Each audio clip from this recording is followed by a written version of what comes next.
Hello, so today I'm going to show you a quick dish of asparagus with eggs, capers and herbs on toast. Now really what this is about is showing the principle of how you can cook asparagus by roasting it instead of steaming or boiling it. Okay, so I've got some UK asparagus here, and these stalks, most of them are pretty thick and sturdy stalks. Now sometimes earlier in the season you'll get thin, almost pencil thin stalks. What you want to do is make sure that all your stalks for roasting, that they're all roughly the same size. So any thin ones, keep them whole. Any thick ones, slice them in half down the middle.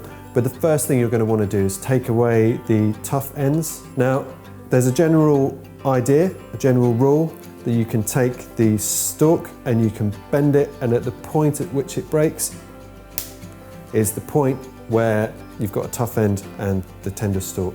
Now, this kind of almost works, but I find that there's probably a good inch or so there of perfectly fine stalk that you wouldn't want to waste. And if you do this at speed, then the principle doesn't really stand, because you just end up snapping them in half. So what I would say is you take one stalk, you cut away a small bit from the bottom, and you can almost feel with your knife blade that it's still a bit tough, and you just keep slicing a few slices away until you get to the point where it starts to yield a bit more readily.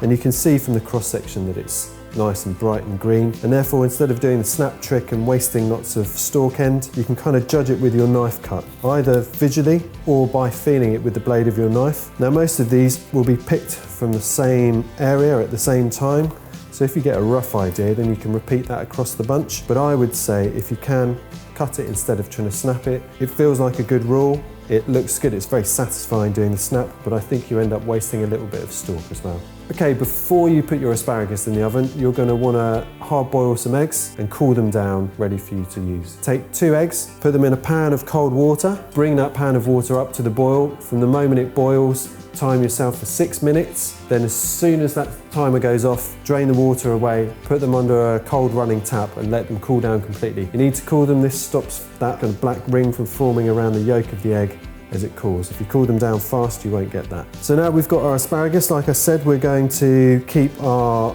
thinner stalks whole, and the fatter stalks we're just going to split right down the middle so that everything in the roasting tray is roughly the same size. You don't need to do very much to these to roast them. You don't need to cook them first. You just throw them in the roasting tray. You add a little bit of olive oil, and you add a pinch of salt and a little grind of pepper. And then you give them a mix up just so that they're coated with the oil, and then you slide them in the oven. Turn your oven to about 200 degrees C. They'll take about 8 to 10 minutes to soften up depending on the size of the stalks. You just need to slide them in there and leave them go. Okay, where your asparagus is cooking, that gives you about 8 to 10 minutes to get your eggs ready. Now they've been cooked and they've been cooled, so you just need to tap them on the surface and peel away the shell. Okay, now take your eggs and grate them into a bowl, just on the coarse side of the grater, or you can roughly chop them on your chopping board if you prefer. You just want them to break up roughly, almost like you were going to make egg mayonnaise. You want to throw in a good handful of freshly chopped parsley, a tablespoon of chopped capers, a tablespoon of chopped gherkins, some Dijon mustard, some black pepper, and about a tablespoon of olive oil, and then season it with salt to taste. Even better, if you've got some celery salt, it goes amazingly well with this dish. So if you've had a Bloody Mary phase in your life and you've got some sitting in your store cupboard not being used, a little bit of celery salt is amazing in this dish. You mix it all together and you should have this lovely kind of herby, eggy mix with that nice sharp vinegary taste from the capers and the cornichons. Okay, now the asparagus is out of the oven, perfectly cooked. Now I usually finish it with a tiny squeeze of lemon juice just at the end. Just get some hot toast, and you can butter it or oil it if you like. Pile on your roasted asparagus, and then spoon the egg mix on top of that. Finish with a wedge of lemon. Okay, so that's roasted asparagus, eggs, herbs and capers on toast. Thank you for watching. Please like, comment and subscribe below.